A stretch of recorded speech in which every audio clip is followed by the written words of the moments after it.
Union Banking Corporation was liquidated by the U.S. government, and Prescott Bush received $1.5 million for his holdings in his Nazi business, and that was the beginning of the Bush family fortune for all intents and purposes.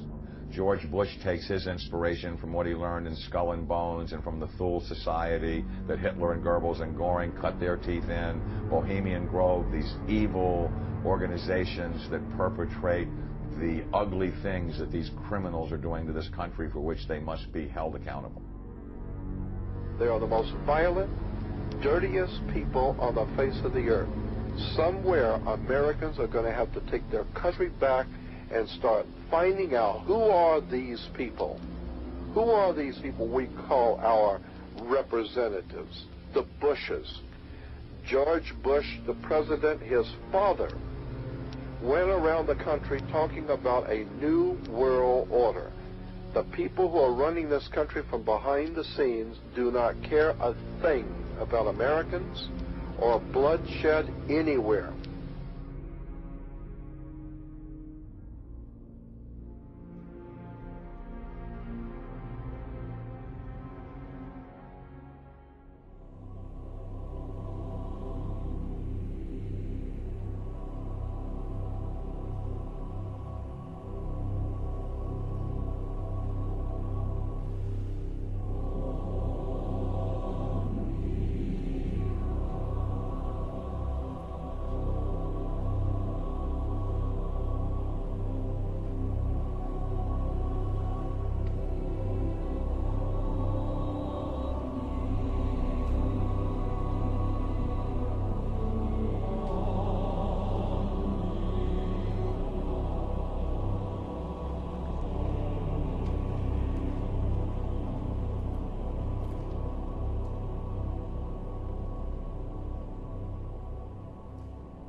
You were both in Skull and Bones, the secret society.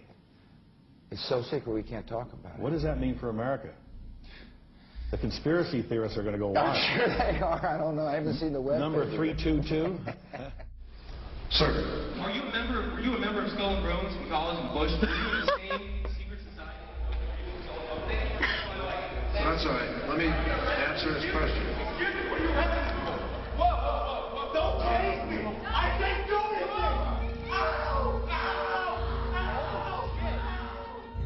And what you're looking at here, staggeringly, is a group of people, some of the most famous people in America, in long gowns.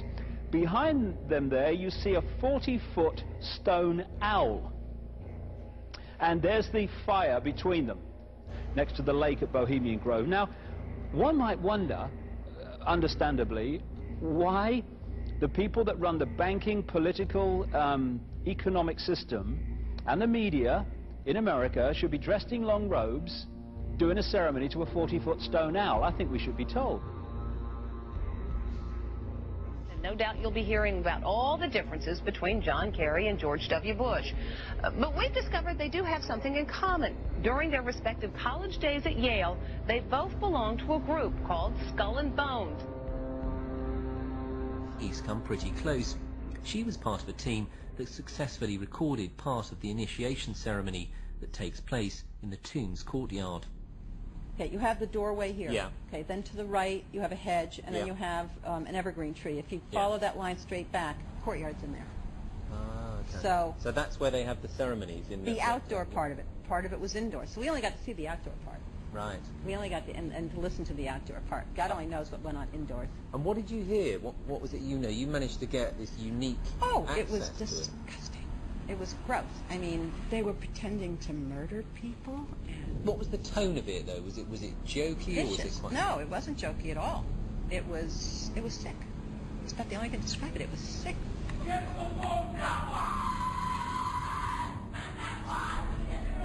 What you're hearing is the first recording ever made of the Skull and Bones initiation ceremony.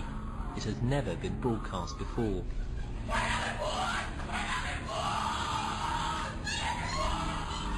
15 new members of the club are being introduced into the macabre rituals of Skull and Bones by the senior students who are about to graduate.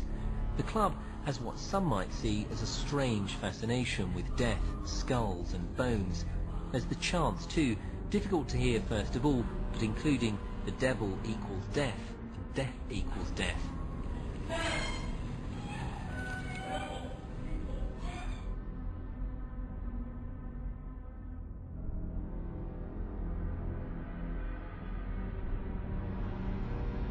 But when you get into a secret society of spirit worshippers, then, and especially when you're invited there by the direction of the higher-ups in the spirit world, you never get out of there alive.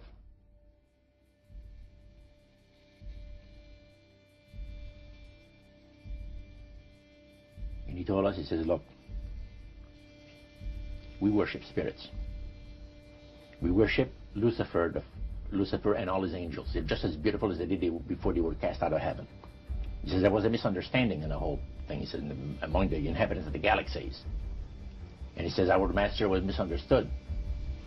And they always praise the great master, Satan, as a super intelligent being that he is, beautiful to behold. And if he ever appears to you, you won't be able to look upon him because it'll be too bright.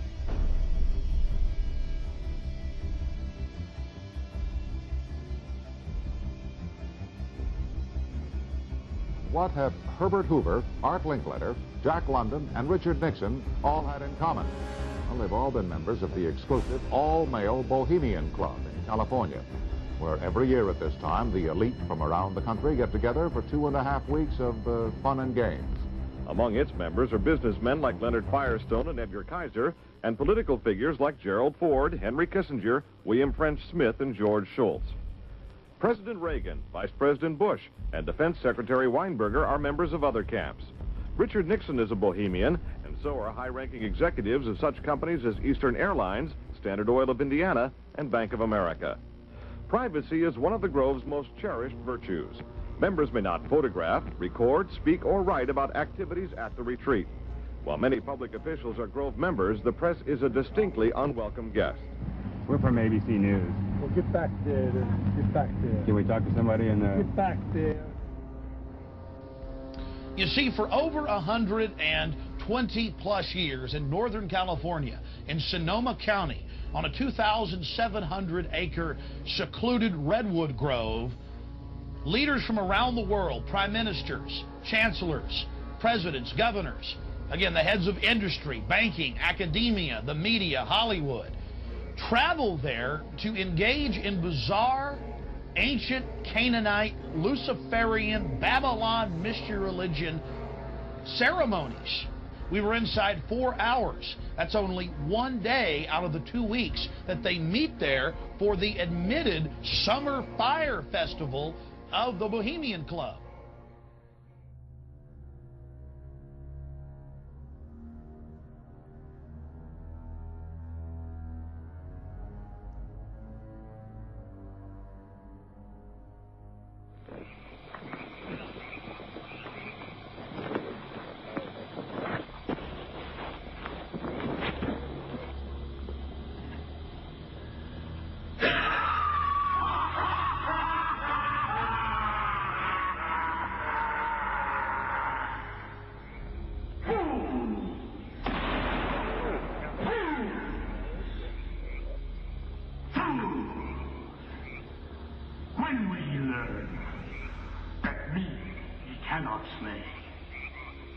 Year after year, you burn me in this grove, lifting your puny shouts of triumph to the stars.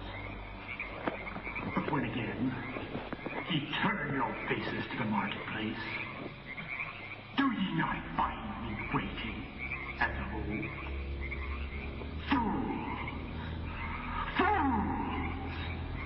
Fools to dream ye conquer care.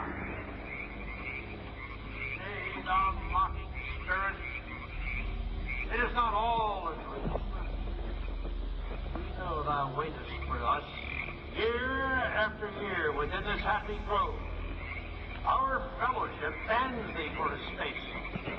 Thy malevolence which would pursue us here has lost its power under these friendly trees. So shall we burn thee once again this night, and the flames that eat thine effigy, we shall read the sign. Midsummer sets us free. You shall burn me once again.